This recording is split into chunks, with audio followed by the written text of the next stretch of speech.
नमस्कार, स्वागत है आपका और मैं हूं मनोज कुमार।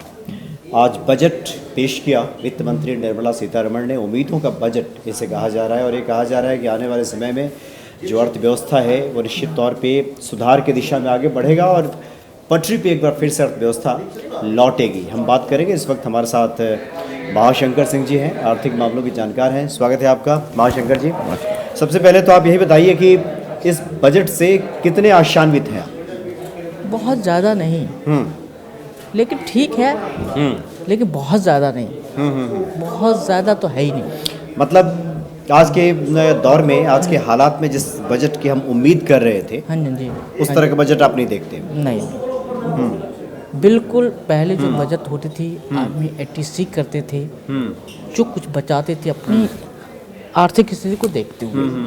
लेकिन अब जो इस बार की जो बजट आया है वो आदमी, आम आदमी की बात कर रहा हूँ, जो सेविंग पे 1.5 लाख रुपए, 50,000 NPA पे हम करते थे, वो हम जमा नहीं कर सकते। इसका मतलब कि हम जो पैसे इन्वेस्टमेंट करते थे वो तो ख़त्म हो गया। अब उस पैसे को हम अगर गवर्नमेंट को टैक्स दे देंगे तो हमारे पास सेविंग नहीं बचेगी। सेविंग नहीं बचेंगे तो हम बच्चे को क्या देंगे? मेन सेविंग इसलिए कर देते कि अगर मेरी सैलरी, आज मैं सैलरी पर्सन हूँ, आज मेरे इसलिए 6 लाख रुपए है ईयरली, मैंने 1.5 लाख की सेविंग कर लेते थे। 1.5 लाख की सेविंग करने से मेरा टैक्स का स्लैब में फर्क पड़ जाता था, उससे टैक्स मेरा गवर्नमेंट को कम देना पड़ता था। लेकिन मैंने 1.5 लाख की सेविंग में नहीं किया। हाउसिंग लोन लेते थे, उसका रिबेट भी नहीं मिला, मेडिक्लेम नहीं मिला।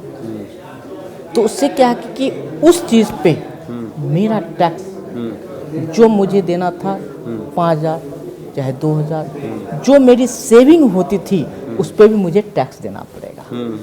उस टैक्स से हमें बोझ तो पड़ गया। मतलब ये टैक्स स्लैब में जो बदलाव हुआ है उससे कोई लाभ नहीं मिलने वाला? नहीं मिला, आम आदमी को नहीं मिला सर। अच्छा बताएं कि हालांकि बहुत सी बातें अब तो स्पष्ट तौर पे नहीं हो पाती, क्या सस्ता हुआ क्या महंगा हुआ, चूँकि जब से GST वगैरह आया है। तो ओवरऑल अगर हम इस बजट को देखें, आम आदमी के पॉकेट पे बोझ बढ़ाने वाला है, संतुलित है, या यूँ कहे कि ठीक ठाक है बजट? क्या कहेंगे आप? देखो, आम आदमी के लोगों के पैसे को इन्वेस्टमेंट ख़त्म होने से लोगों के पास पैसा नहीं बचेगा, वो खर्च करेगा। अब पहले उस पैसे को जमा करने के लिए मुझे पहले टैक्स देना पड़ेगा, तब जाके मेरा पैसा होगा। पहले क्या होता, टैक्स सेविंग की वजह से ट्रांसफ़र हो जाती थी, उस पर मुझे गवर्नमेंट को टैक्स नहीं देना पड़ता था। ठीक है, पहले अब मैं सेविंग करूँगा नहीं तो मेरी टोटल के टोटल इनकम हो जाएगी।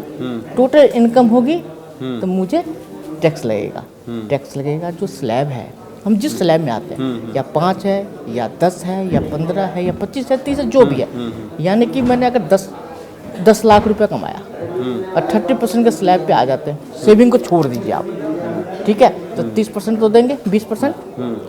जो हम सेविंग 20% पे करते थे, 2 लाख रुपए, अगर 20% का स्लैब पे है तो 40,000 रुपये तो गया।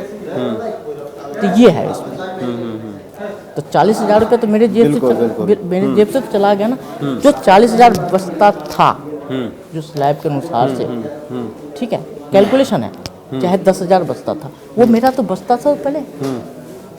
लेकिन इस बार के बजट में मेरा तो बचा ही नहीं। अच्छा बताएं कि तो ये जो बजट पेश किया गया है, सरकार तो कह रही है कि हमने मिडिल क्लास का ध्यान रखा, किसानों का ध्यान रखा है, महिलाओं के लिए भी हितकर है, इंडस्ट्री पर भी हमने ध्यान दिया है। वो तो कह रही है कि हमने संतुलित बजट बनाया है। नहीं सर, देखो, जो कॉर्पोरेट सेक्टर है उसको कोई फर्क नहीं पड़ना, चाहे 10% का स्लैब हो चाहे 50% का स्लैब हो, उसको कोई फर्क नहीं है, उसको टैक्स देना ही देना है।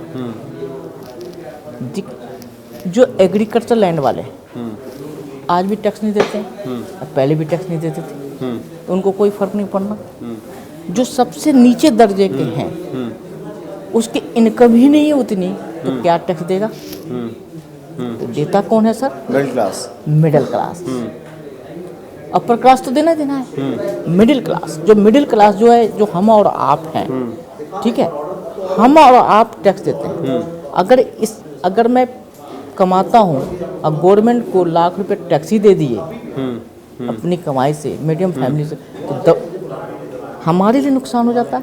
ऊपर वाले भी मारते हैं और नीचे वाले भी मारता है, तो हम एक सैंडविच की तरह बन जाते हैं। और सैंडविच हमेशा मीडियम क्लास का ही बंदा बनता है, बीच में ही दबता है। बीच में इधर से भी थप्पड़ मारता, उधर से भी थप्पड़ मारता, ये है। चलिए, तो यानी कुल मिलाकर ये कहा जा सकता है कि ये जो बजट है हाँ जी। आने वाले समय में क्या प्रभाव डालेगा, कितना सकारात्मक होगा, कितना सुधारात्मक होगा, ये तो बात की बात है। हाँ जी, जी। लेकिन जैसा कि महाशंकर सिंह जी बता रहे हैं, ये आम आदमी पे बोझ ही डालने वाला है और डला है। सबसे ज्यादा मिडिल क्लास पे बोझ डालने वाला है, ये हम मान सकते हैं। हाँ जी, जी। तो चलिए, बहुत बहुत शुक्रिया हमसे बातचीत करने के लिए। थैंक यू सर, महाशंकर जी, बहुत बहुत नमस्कार।